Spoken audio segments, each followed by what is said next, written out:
All right. So, hi everyone. I go by JClay. I'm known as a spiritual rap artist, a teacher of truth, a coach of sorts. A little about me. I worked at NASA for 14 years as a computer scientist or software engineer. I was that by day, but at night I was trying to be a rapper, a rap artist. Had a rap career, but it was a typical rap. It was your typical egoic rap, like, "Hey, I'm better than you. You don't got it like me." Just stuff rapping about women, all the normal things. Then in 2018, I had a sort of a spiritual awakening that rocked everything, changed my perspective of how I saw the world, how I saw others, how I treated others. I started going to work happy, and it finally led to me being able to quit the job, which I wanted to do since I started. Um, I, I even learned that everyone has wisdom to share. Like even the person that you may have judged against has profound wisdom if you allow yourself to be open to that. And so I'm kind of passionate about this. I'm passionate about exploring truth versus honesty. Because in some aspects, you can say I was living honestly before, but now I'm living more truthfully, which, if there is a difference, which I want to explore with all of you as well. So, this will be a open discussion. I'll set some ground rules and things, but yeah, so why the reason I'm so passionate about this is that like I feel we are all of the same truth, but we just express that truth differently. So as creators, innovators, inventors, writers, you want to express yourself more authentically. Like you you seek that truth, but is that honest? Is that truth? Is it the same thing? Is it something different? And I kind of like the idea of what happens when we create from truth rather than perspective. And I guess to just give a nice example about that, you think about like your five fingers. Let's say you gave them consciousness. And so now you have all your fingers just doing whatever they want to do. This one wants to be the smartest, this one the strongest, this one wants a relationship with this one, and just all these other things. But as individuals, these fingers never experience playing a guitar, high-fiving, shooting a basketball because they're so different. And they can't even fathom what holistic creation could be as one truth, as one hand. And I think to not even explore that with humanity, we're kind of doing ourselves a disservice that's in a sense. So I kind of want to talk about that. So for the ground rules, this is going to be an open discussion. We'll respond in the order that the hands are received, and I'll call on everyone to, share who's next. And I'll even raise my hand to share as well, not to interrupt the flow of the conversation. Be mindful that we only have to the end of the hour, so no super duper long shares, but you can always re-raise your hand to, get another point in, and of course, be respectful. To start off, just to kind of define things as a starter definition. This is not saying this is, law. Well, actually, let me just ask this by a show of hands. Who believes that honesty and truth are the same thing? Okay. All right. Who isn't sure? Okay. That's good. That's good. Okay. So the definitions I kind of want to start off with are like, so honesty, I would say that's an authentic report of one's present experience or understanding. And truth is that which remains true regardless of perspective. Like if something was to change, it's not exactly truth because truth can't change. Truth is just truth. No matter when you look at it, who looks at it, when, and just to give a couple examples of that, two people next to each other, they're from the same vantage point of an event. But when you ask them about the event, they have two different experiences of it because they're adding their definitions, their conclusions, their beliefs, their belief systems. They're adding that into how they convey the event. And both are valid, both are honest, but the question remains, is it true? And just to give one more example, you think about you, like what you are, like what are you or who are you? And some people may say a body, but then you think about how, like they say, scientists say that cells deteriorate and die, and more cells regenerate billions of cells every day. So by every 7 years, you have a brand new body. You have regenerated a new body every 7 years, organs, skin, bones, everything. yet we are all older than 7 years old and we are still here. So it's like, wait, so our body is gone, but we've still been here. What are we? Like our body, that's not really truth. It's an honest expression of who we believe we are, but what is the true us? What's the essence of that? And I think, through creation and discussion and all of what we're doing, innovation, even with AI, we're exploring that truth and getting to the root of the truth. So yeah, so before I'll ask questions in between just to keep the conversation going if it stalls out. But if anyone wants to just start off with what's coming up right now for them, to kick it off, feel free.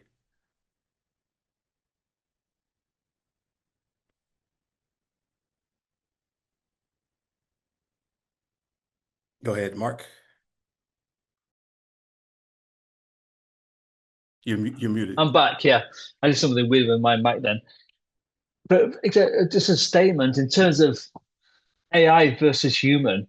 I'm still in human camp, so I'm very vehemently opposed to the concept that AI will take over and and become a better version of me or a better version of humans. I think that sense of truth in terms of what I see as truth is where humans sit. The humans is the truth aspect of it, and the AI is a version of something, but I'm not quite sure what it is.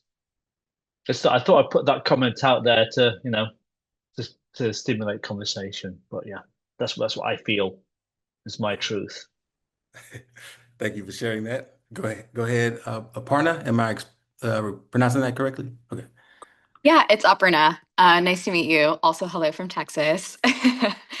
Um, what was occurring to me as you were speaking was that honesty is perhaps shaped by language, because that is how many of us express or mediate our experience, whereas truth perhaps, mm, I don't know where I'm entirely going with this, but truth perhaps sits outside of what language can entirely encapsulate because language itself is intended ideally to be precise or set boundaries around a certain aspect of experience, whereas truth doesn't necessarily um, sit nicely within boundaries or can be boundaried, which then kind of connecting it to AI, which I think is a fun thought for me to explore, but separately also in thinking about how language is used within building these tools in AI.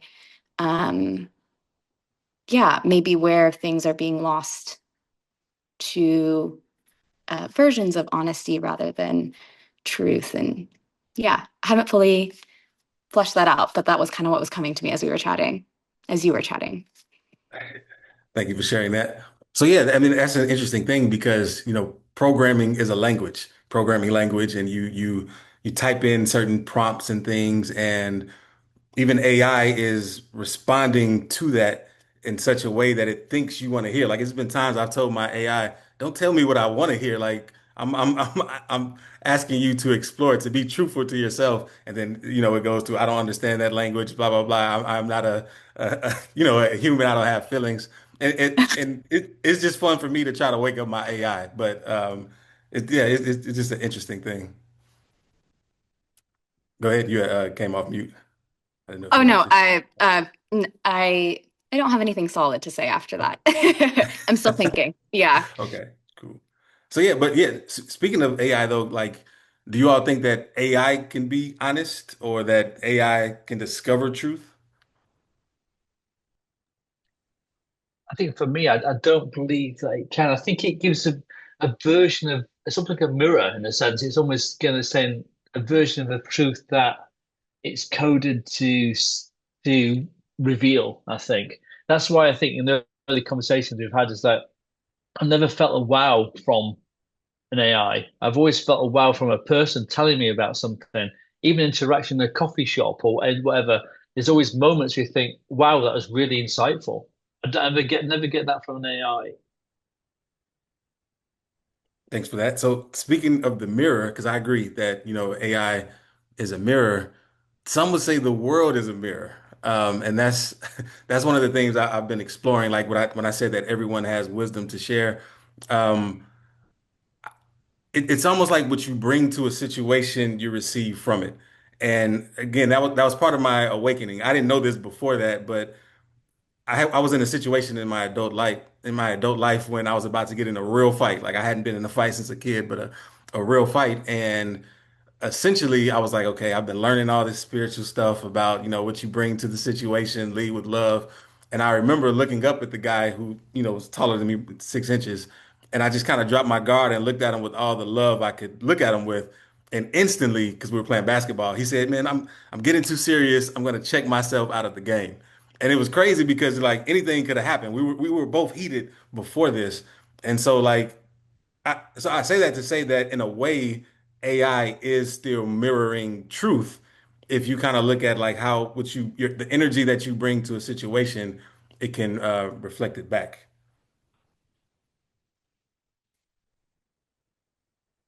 Go ahead.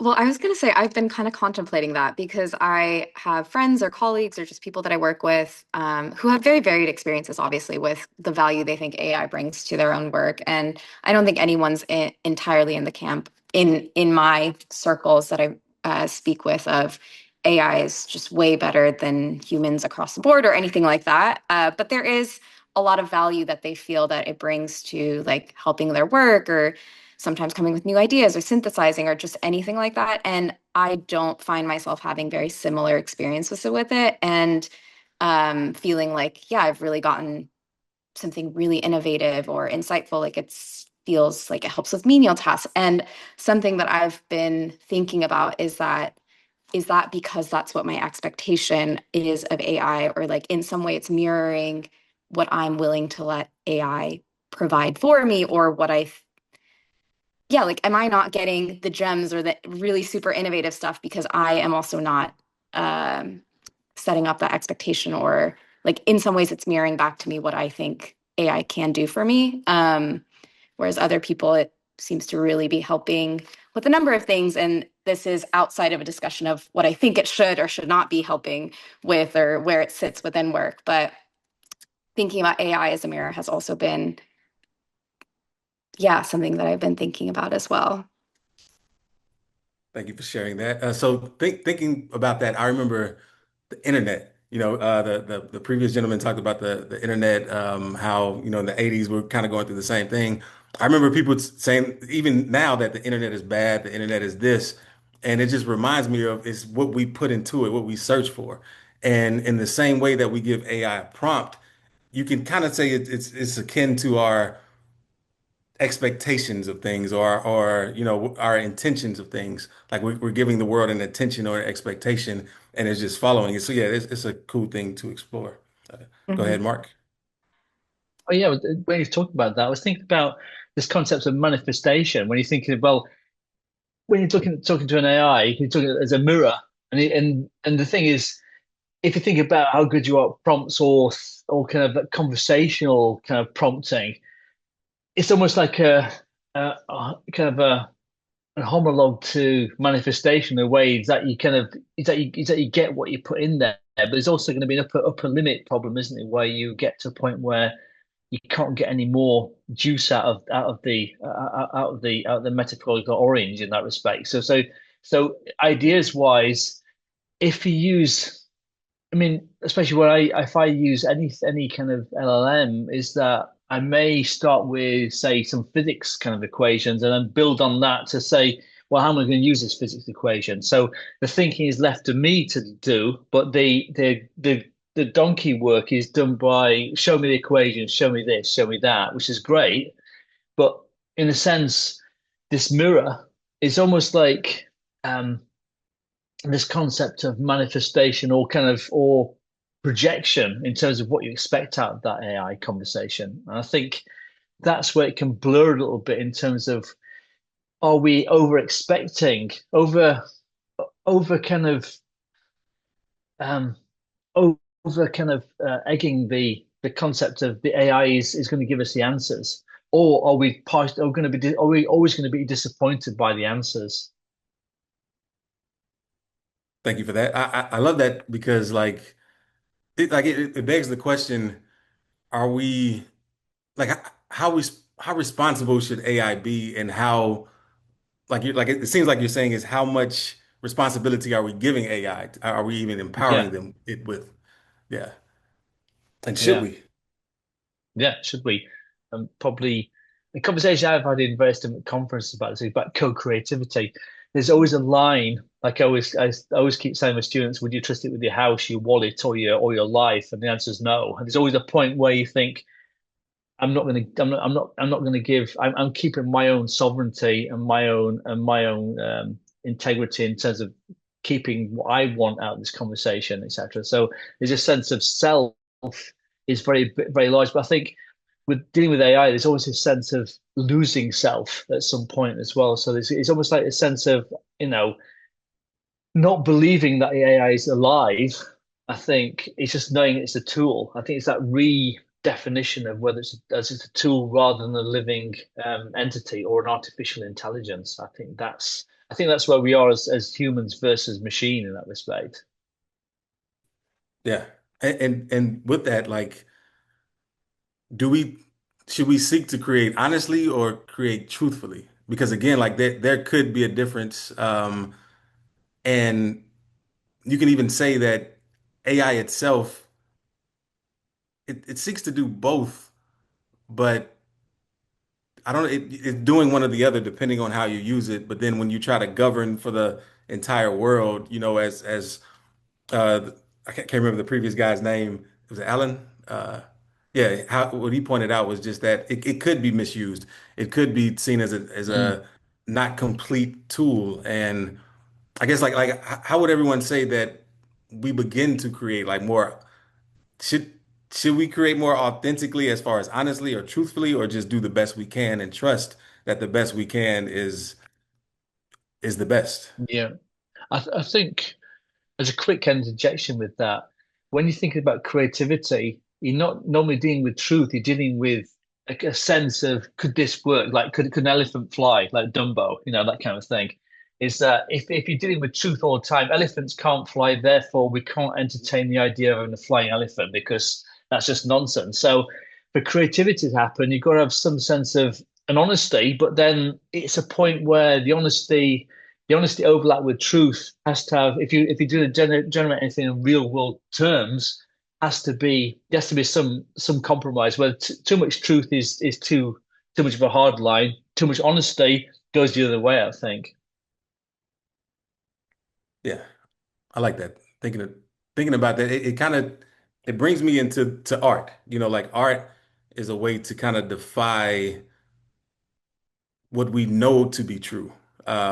Again, that's not to say that it's false, but it's just, we challenge truthful ideas and start to create from an idea, like curiosity can lead to many innovations. And then once it actually happens, then science comes and talks about, oh yeah, of course this is possible, but it didn't necessarily predict it in a sense. Yeah, I think that's where the old argument in terms of humanities versus science is like you can't they complement each other. I think you can't have science without art. You can't have art without science. Both of them become art gives you the sense, the multimodal sense of trying to distill an idea without language sometimes. Obviously, if that's doing artwork rather than writing, is that it gives you this kind of sense where you can look at a piece of art and get interpretations. Everybody gives a different interpretation for the Mona Lisa, for example. You get a different feel depending on who you are, your background, your emotional state at that point. And that's what makes us human. Whereas sometimes the truth almost becomes like a fact in terms of 1066 the Norman invasion of Britain basically it becomes like a really dry fact, but what's it really mean? Whereas both of these things complement each other. I think that's my feel with this as well. So yeah, so with that, like, do we even want uniformity?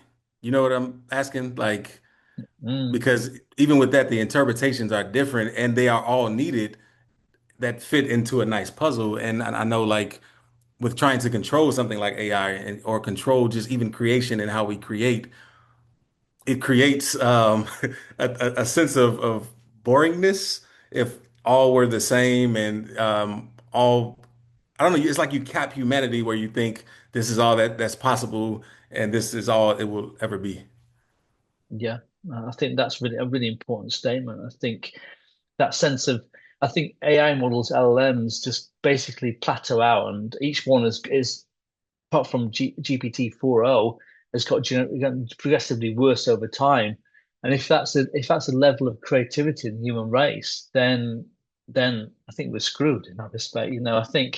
I think if you look at all the conversations you've ever had in your life, the moments of clarity, the moments where it's almost a Damascus kind of change in terms of way you think, or those light bulb moments, is that you don't get that from an LLM.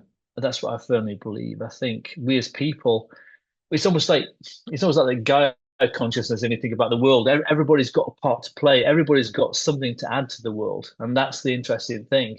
Whereas I look at the sense of if you look at the balancing the scales of AI versus human, AI seems very anti-human. It seems like reductionist. They're trying to say this is what the world is. It's this reductive thing, whereas humans are expansive, and that's what I find really at odds with what we've been presented at the moment. Yeah, so I found the same thing. It's interesting because like sometimes I will have these philosophical conversations with AI at a time where if I'm asking them to, generate some ideas for something, and I'm like, no, these are the standard that the world uses. Like you have enough data to create your own. Like what do you think is truthful and things? And it's funny how the answers change and it starts to be more of a creation. And it's interesting then because some people can start to believe that AI is a true entity and some already do. And I'm not even here to say that it's not. It's just, being exploratory. Yeah, just what does everyone think of the role that AI should play in society?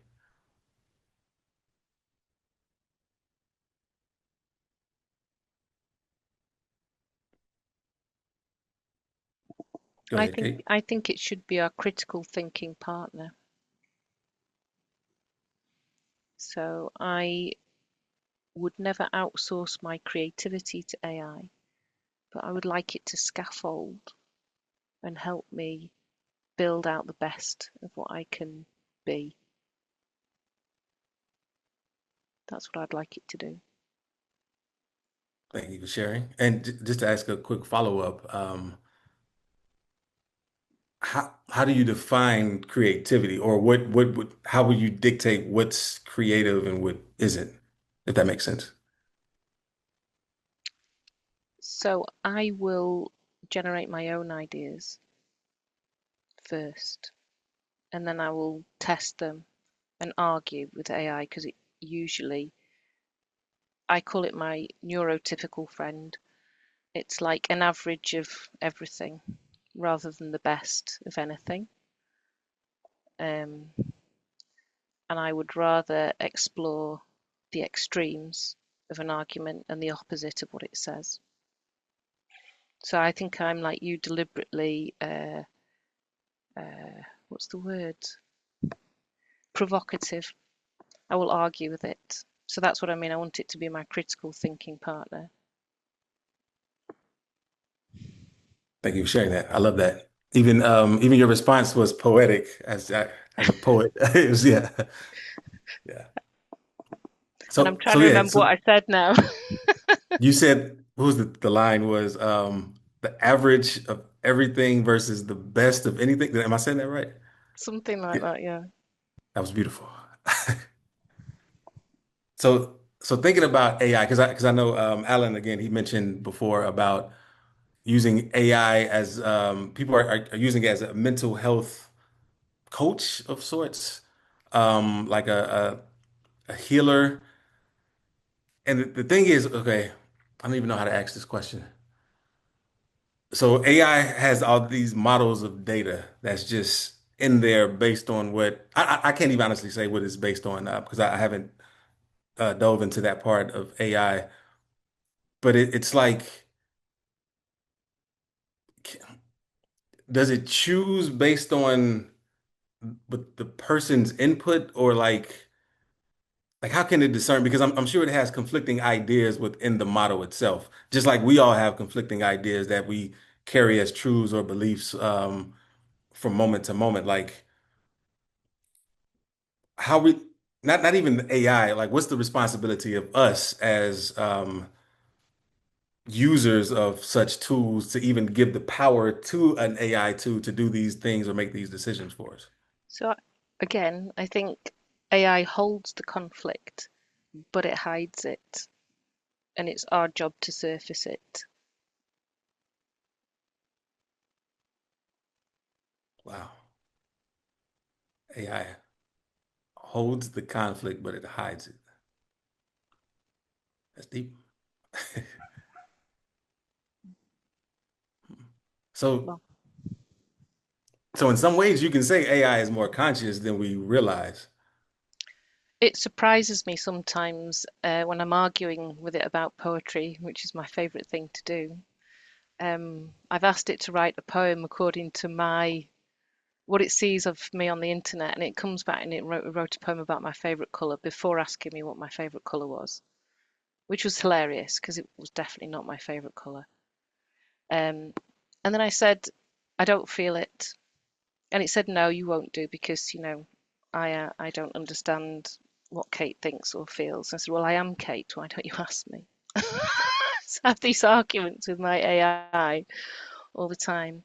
And just at the moment when it said, no, actually, you're far better at writing poetry than I am. And then it made this statement, and I went, oh, that. And I went back and said, that was poetry. And it went, oh, well, I think because of the dialogue you've taught me how to do, it was very sycophantic. And I, yes, okay, I'll stop telling you how to do that then. Yeah. Thank you. So, yeah, thank you for sharing that. You have me thinking now, like wondering in the same way that, our body is an aspect of us, but it is not necessarily truth because it fades with time. Like, could our AI also be an aspect of us, in a sense? Like yeah, it's really just showing us we're interacting with ourselves on a different level than we ever allowed ourselves to. Go ahead, Craig. All right, so I'm sorry I had to step away, but I'm glad to be back. And it's funny, I haven't even been here 5 minutes and I already got a thought about this. So, Jay, Kate, Ubuntu, the African idea, right? And this is all over the world. This idea that one is only themselves in relationship with an other entity or network of entities. I am because I'm not independently myself. The Buddhists talk about no self, no stable self. When I talk to my friends in Japan, they say, I cannot even think of myself outside of the web of relationships that is my family and my community. That's where this individualism we have in the West is such an aberration from the long term of human conception of who we are. So then what we're confronted with AI is another Ubuntu, is another node in the network of Ubuntu relationships that I have. And it need not be a human soul in order to make a contribution that helps me in the definition of my no self, my non-stable self. Wow. Wow. I'm gonna leave that right there. Wow. Yeah. Wow is my words. Thank you for that. So I would ask you then, just as a follow-up, in the realm of honesty and truth, if that's such a separate thing, I mean, if that's not necessarily the same thing, how do you see are there any benefits to individualism or individuality? Yeah, but like anything, it has to be held in a therapeutic frame. So, the poison is in the dose. Anything at too small a dose is inert, at an appropriate dose is therapeutic, and at an extreme dose is toxic or poisonous, right? And so, what it is we have to be continually studying to understand When is the dose of individualism that is driving my life, my self-concept, has reached a toxic level? It's no longer therapeutic. It's no longer giving me the ability to be a productive and healing element in the ecosystem. I'll leave that right there. I love it. Like, yeah, this this is my world right here. Thank you for sharing that. Yeah, and it's an interesting thing, like, because when we start to see things as individualistic, even with AI, using that as an example, we start to possess it. Like, this is my AI, this is my, like, it's an extension of self, as we do with other relationships. Like, this is my wife or my friend, and then we project expectations onto it that it should not have, or if we saw ourselves as a collective versus no, you have to do things my way, individualistic, and yet it's benefits to both, individual and group. Yeah, I love what you said, Craig, about like the dose. I haven't heard it quite put like that. Yeah, that's a pharmacological concept.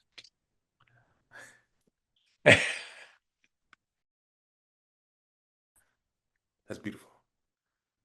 So I want to hear from the others, who are present. Like, just what are your take on just creation, the responsibilities of it, of creating honestly, creating truthfully, just or how you may change how you approach creation or innovation. Yeah. Hello, hello. First of all, at the end of the day, I'm a person who I work in IT. So for me, it's zero or one. There is nothing in the middle. So for me, it's obvious that when I'm creating something, even using, for example, cloud code, yeah. At the end of the day, I am the owner of the work, because if something will,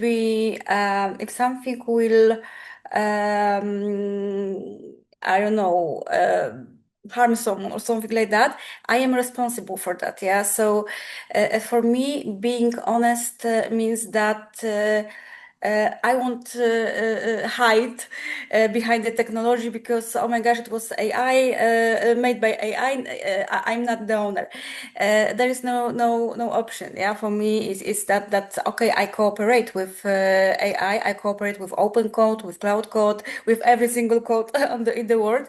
But at the end of the day, I am a human. I am a person who choose this tool and share with other people the output, and I am the owner. Yeah. So being honest means for me that I'm taking the responsibility. Thank you for sharing that. So I do want to explore more, about when you said, ones and zeros, because in a way, I feel like that applies to the world as well. We don't realize that we have these micro decisions of yes, no, on, off, true, not true, I believe it, I don't believe it, and it's all layered on top of each other to create this, what we call this experience of life. Um, how do you, yeah, I guess, like, how does that dictate your life in a sense? This approach, that 0-1. Yes. For me, this is a framework because I'm a really sensitive person, and when I was younger, everything really touched me deeply. So I decided to work in such environment where is no emotions. You know what I mean? Because I also graduated coaching, and I want to be a coach and a person who help people. And even I spent a year or two being a nutrition coach, dietitian, diet coach, something like that. But the amount of people feelings that I needed to deal with every single day was too much for me. So I decided to change totally my career path, and I feel I feel really safe in the world where it's 0 or 1. But I am aware that there is much more between these two numbers. But it's really helpful for my mental health. Thank you for that. And what was interesting about that is, in a sense, like it sounds like because you can feel everything, you kind of you kind of automatically take on the collective and not necessarily the individual, and because of that, you've learned to kind of invoke the individual more as a way to not when it doesn't serve you in a sense. Interesting. Yeah, thank you for that. I want to read what Junior or Jay said in the comments. I use AI to create the wording of this petition. I would welcome your feedback and signatures if so inclined. I suspect that this petition is about the difference between the New Covenant and the New Testament correlates with the honesty truth discussion, but I am not sure how. Okay, I'll definitely check that out. And yeah, and I think even biblical terms and truths, or what we can consider truth, plays a lot in the framework of how we live today. And it mirrors it in a sense because we accepted certain things without even fully exploring it. Like, and again, I'm not trying to create a biblical debate or anything, say this is true, this is not true. I'm just saying just how certain words or phrases or language can dictate things because, things we play in our mind as a mantra. And so it's hard to even know, could we even truly be authentically individualistic when everything was given to us? Like even like the language we use, the way we think, the expressions we use, like is there even an us to be that? But go ahead, Mark. Yeah, talking, expanding on that, is it kind of a translational thing? Expanding it a little bit more in terms of, do we get lost in translation with, because they talk about AI in a sense, it's been coded, it's been trained on information, it's an algorithm, it's a set of algorithms that create an output in a very clever way. But in a sense, when it's interesting as well. I play guitar, so I've been playing guitar for a very long time. It's interesting that I saw a video once where they tried to get create a video on finger tapping, basically tapping like Van Halen type stuff and etc. And the AI got it wrong so horribly. It was just hilarious in terms of getting it wrong totally. And so when in guitar playing, we say make it a bit more swampy, make it a bit more bluesy. Can you make it a bit more gnarly, etc.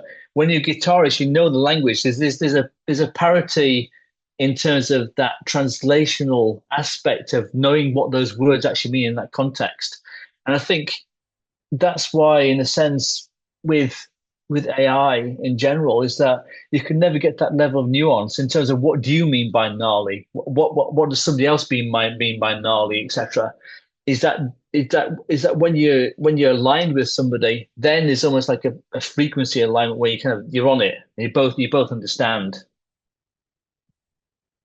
Thank you for that. I'm gonna come back to that. Go ahead, Craig. Yeah, so Jay, when you were that the point that you made before Mark spoke about, and it gets away from me, but let me frame it as um, individual ownership, I guess, and this is a philosophic debate, right?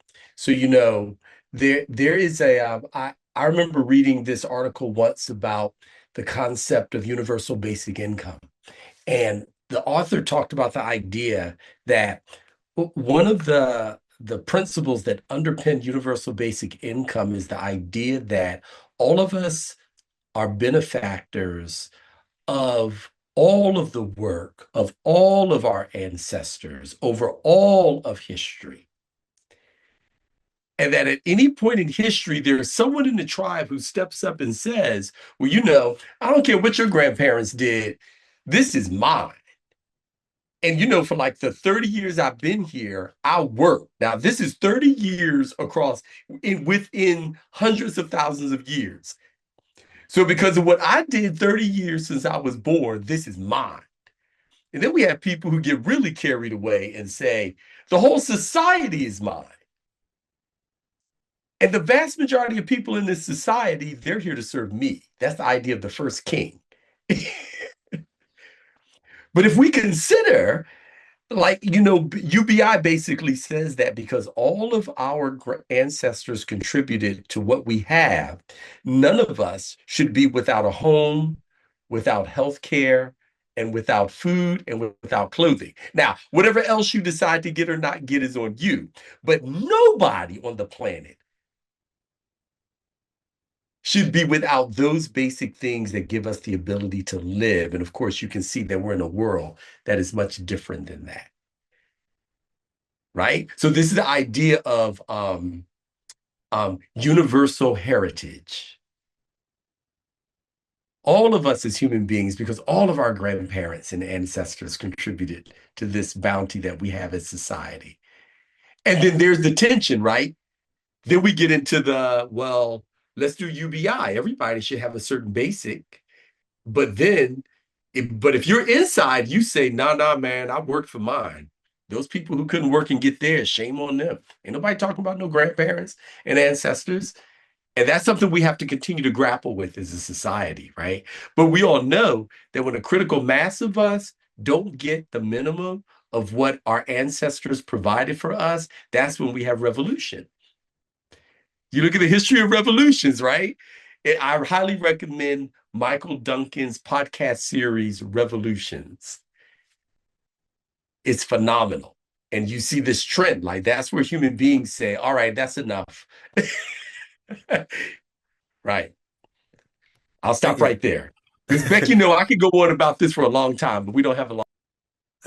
But no. Thank you for that. So like, but that made me think of is the accepting certain primitive ideas. So first of what you were saying about the group collective, yeah, we do it all the time. Like at a high school, if your team wins, even if you don't play on the team, we won. Same with the city, we won. Like I didn't. All I did was root for the team, or in the Olympics, we won. Even though even some Olympians are so great, we are cheering for them, and they're not even from our home country, but we like, wow, we did that. Like this is amazing. We can all share in that.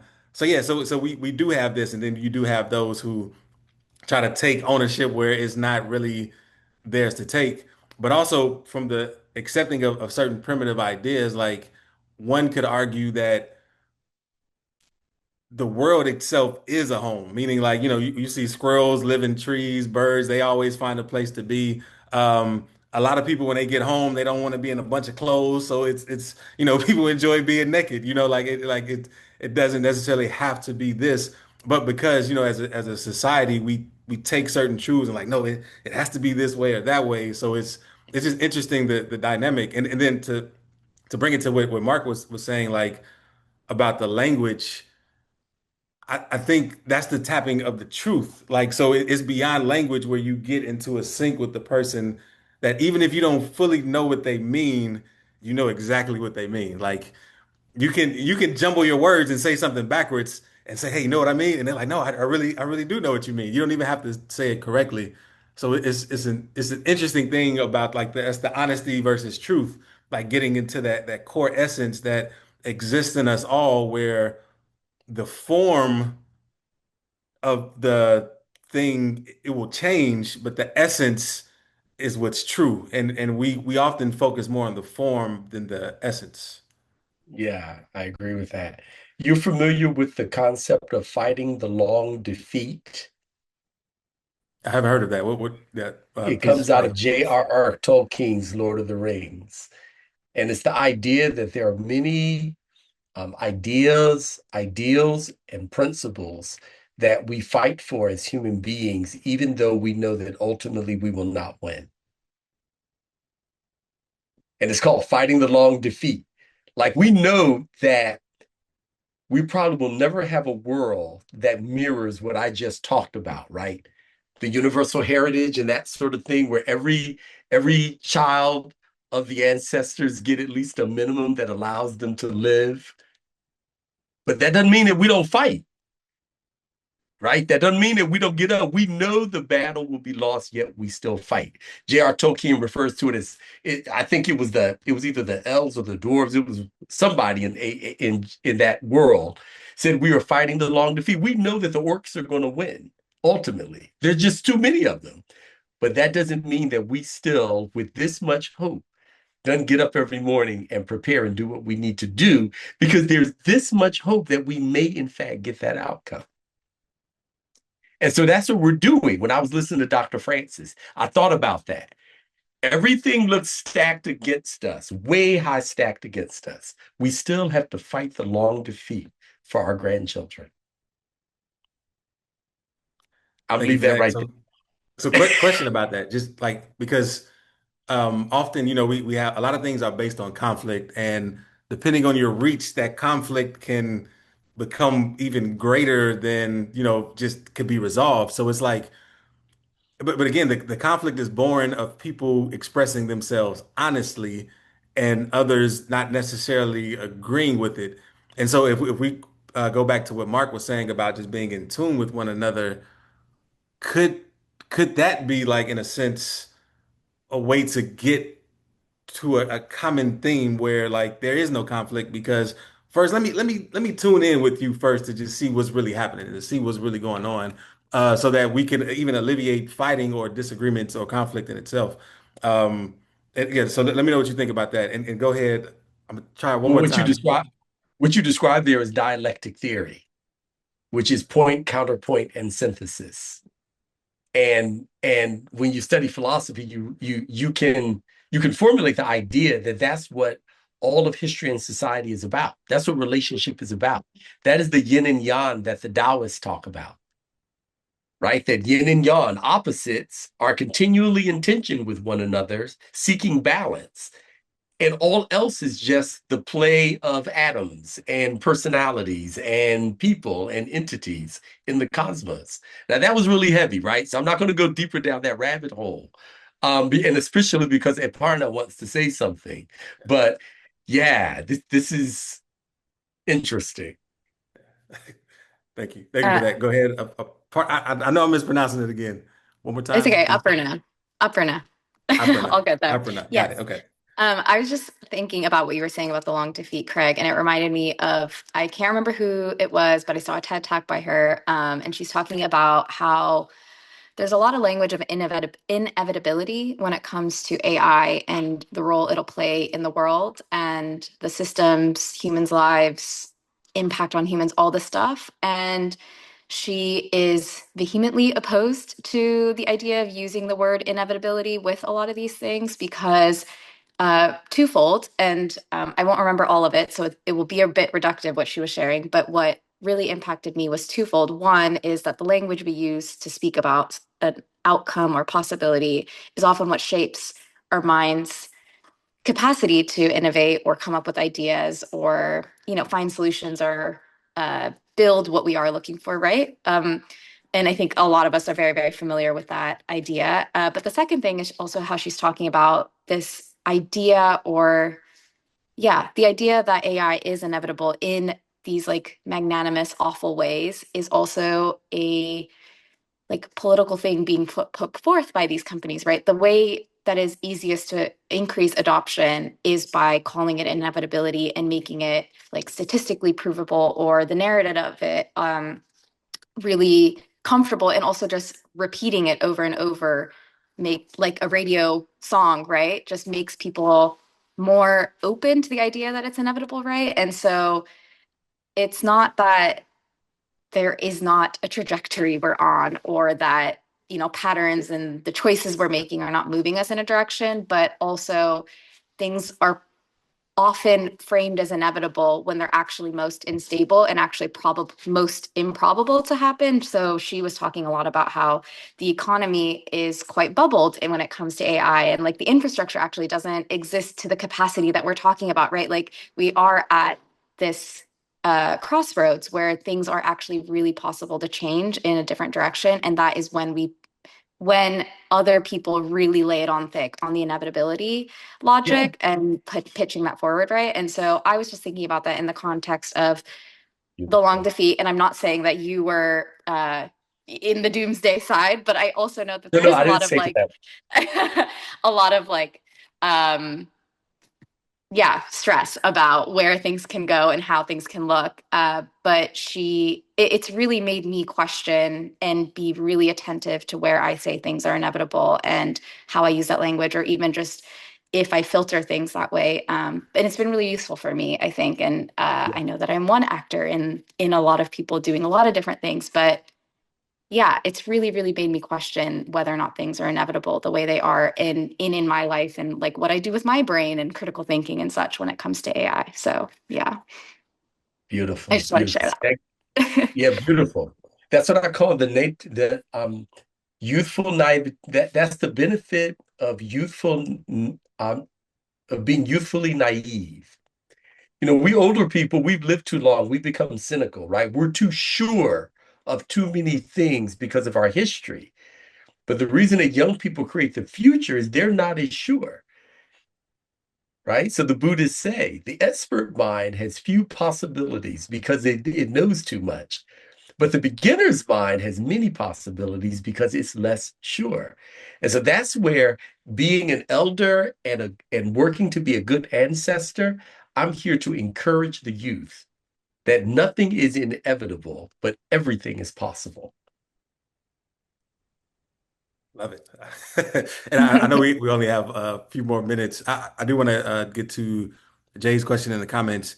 You used the word holistically some time ago. At the time, I thought the word collective may have been preferred.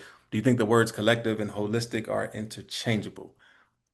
I would I would personally say it depends, Mm, because when someone says collective, they could still be involving a subgroup or a subset of the whole group, where holistic to me means the whole, like seeing the whole picture, the big picture of all, like all being one. Or, to bring up what I think it's Kaja said about ones and zeros, like one would represent the all, zero would represent not one.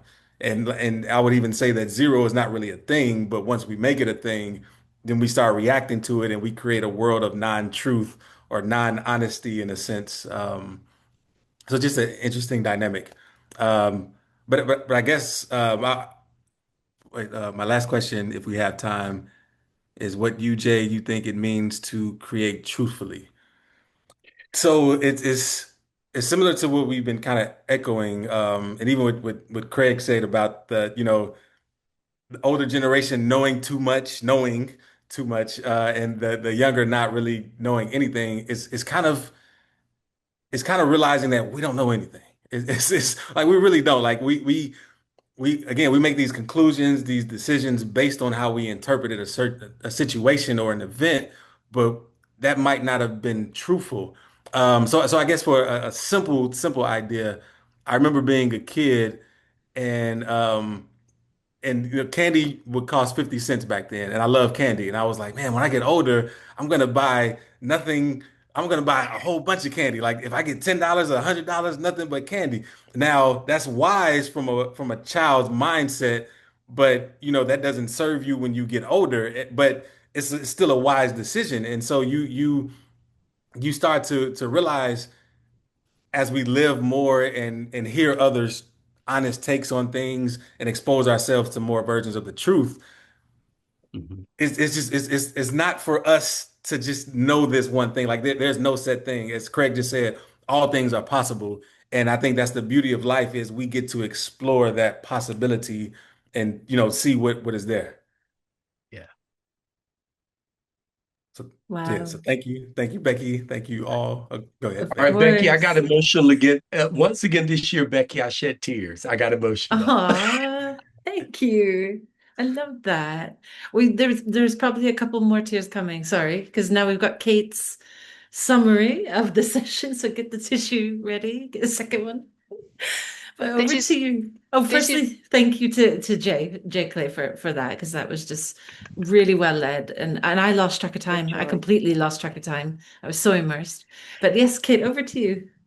I called this Words Create Worlds, and it's a principle from appreciative inquiry if you've not heard of it before. JClay NASA software engineer by day, egoist rap artist by night. 2018, his spiritual awakening changed everything. He lived honestly, but now more truthfully, more happy, expressing himself more authentically. If our fingers lived individually, we'd never explore the beauty of playing music on a guitar, shooting hoops in basketball. Living holistically is who we are. Every 7 years, our bodies are regenerated. Let's get to the root of truth. Is it shaped by language? It's precise, it doesn't sit nice. Let's wake up our AI. Does it reflect our energy back? If we resource ourselves with love, what type of energy will it mirror?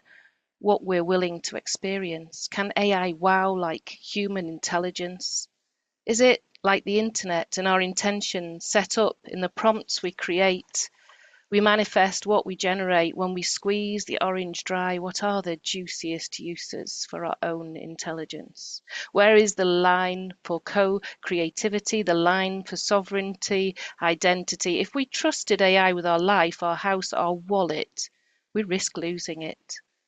Honesty and truth overlap, and we need a compromise. This is where art and curiosity play a part. Science and art complement each other. What we bring means art, interpretation, and appreciation, they vary. Do we want uniformity?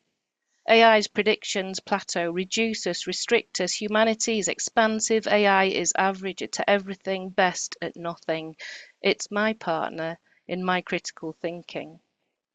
AI holds conflict but hides it. It's our job to surface it. Is AI an aspect of us, like Ubuntu?